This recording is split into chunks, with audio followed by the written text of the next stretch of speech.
Hello friends, welcome to my YouTube channel AG medical. तो हम बात कर रहे थे सीवीएस में काम में आने वाली ड्रग्स के बारे में। तो उसी सीरीज में अपनी जो नेक्स्ट ड्रग है वो है एंटी कोगुलेंट्स। आप सब जानते हैं कोगुलेंट्स मीन्स होता है क्लॉटिंग फॉर्मेशन, एंटी मीन्स होता है अगेंस्ट, यानी कि ऐसी ड्रग्स जो कोगुलेशन फॉर्मेशन या क्लॉट फॉर्मिंग के अगेंस्ट जाके काम करे, क्लॉट होने से रोके, उन्हें हम क्या बोलेंगे? एंटी कोगुलेंट ड्रग बोलेंगे। जैसे कि यहाँ पे अपनी इसकी मैकेनिज्म ऑफ एक्शन या डेफिनेशन में दे रखा है, दीज आर एजेंट, यानी एंटीकोगुलेंट्स क्या है? उस प्रकार के एजेंट होते हैं which inhibit the process of clot, जो क्या करते हैं, जो क्लोट फॉर्मिंग हो रहा है, क्लोट की जो प्रोसेस हो रही है उसको क्या कर देते हैं? इनिबिट कर देते हैं, यानी कि रोक देते हैं। थस इस प्रकार they used to prevent unwanted thrombosis, इस वजह से जो क्या है, जो अनवांटेड जो थ्रोम्बोसिस हो रहे थे, बॉडी के अंदर थ्रोम्बोसिस बन रहे थे, उन सबको हम क्या कर सकते हैं? रोक सकते हैं। नेक्स्ट हम देखते हैं इसकी ड्रग्स के बारे में, यानी कि एंटीकोगुलेंट्स में कौन कौन सी ऐसी ड्रग्स हैं जो अपनी क्या करती है? क्लॉट फॉर्मिंग को रोकने का काम करती है। तो सबसे पहले आती है अपनी कौन सी? हिपेरिन। अगर डोज की बात करें तो 5000 to 10,000 यूनिट्स आईवी, या फिर हम इसको आईएम भी दे सकते हैं। ठीक है। नेक्स्ट अपनी क्या है? वारफरीन है, जो 20 to 30 mg क्या होती है? इसकी डोज होती है। तो ये जो दो ड्रग्स हैं ये एंटीकोगुलेंट के तौर पे क्या करते हैं? हम काम में लेते हैं। नेक्स्ट देखते हैं इंडिकेशंस, यानी ये जो ड्रग है इसको हम कब यूज में लेना है, इसके यूजेज क्या है। तो सबसे पहला है थ्रोम्बोसिस इन डीप वेन, यानी कि अगर जो डीप वेन्स है उनके अंदर क्लॉट फॉर्मेशन हो गया है, थ्रोम्बोसिस हो चुका है, तो उस कंडीशन में हम क्या करेंगे? एंटीकोगुलेंट लेंगे, ताकि वो जो थ्रोम्बोसिस है वो क्या हो सके? वहाँ से रिमूव हो सके।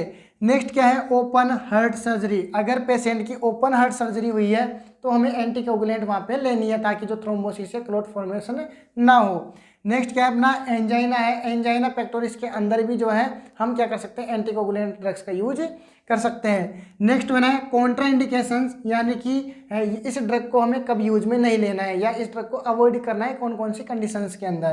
तो सबसे पहला है ब्लीडिंग। हम सब जानते हैं कि एंटीकोगुलेंट क्लॉट बनने से रोकेगी।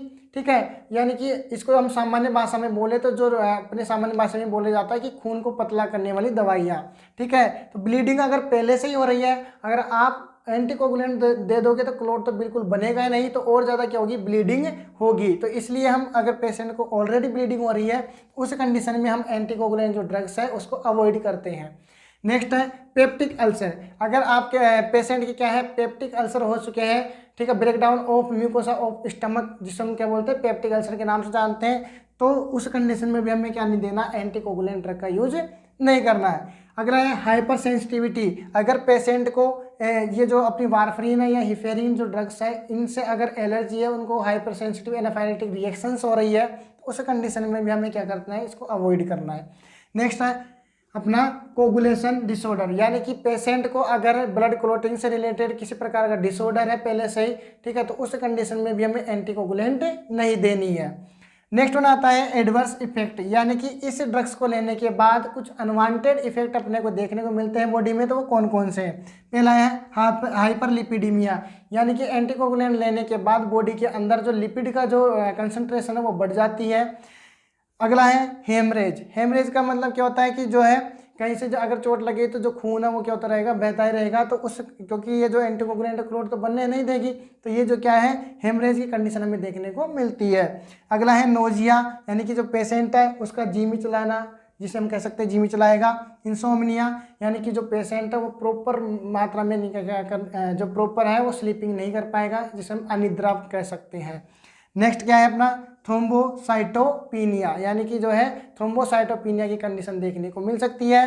पेन एट साइट, यानी कि जहाँ पे इंजेक्शन लगेगा, जिस जगह पे हम जिस रूट IVIM देंगे तो उस जगह पे हमें पेन देखने को मिल सकता है। और क्या है? कॉन्स्टिपेशन, पेशेंट के अंदर कॉन्स्टिपेशन देखने को मिल सकता है। तो ये थे इसके एडवर्स इफेक्ट। इस एंटीकोगुलेंट ड्रग को देते समय नर्सिंग की क्या रिस्पॉन्सिबिलिटी होनी चाहिए? तो पहली बात तो हम क्या कर सकते हैं, ये पेरेंटल रूट से देंगे, इंजेक्टेबल है, तो हमें क्या करना है? एक प्रॉपर जो एक एडिक्वेट जो रूट है उसका हमें क्या करना है? पहले चूज करना है। IM है तो IM और IV के रूप में, फिर वहाँ पे आपको असेप्टिक टेक्निक के द्वारा ही क्या करना है? उसको आपको एडमिनिस्ट्रेशन करना है, यानी कि असेप्टिक टेक्निक करनी है, ताकि जो है डिसइंफेक्शन वहाँ से हो जाए और किसी प्रकार का जो है इन्फेक्शन पेशेंट को कोज ना हो। तो इस प्रकार की कुछ हमें क्या करनी है? सावधानियाँ रखनी है।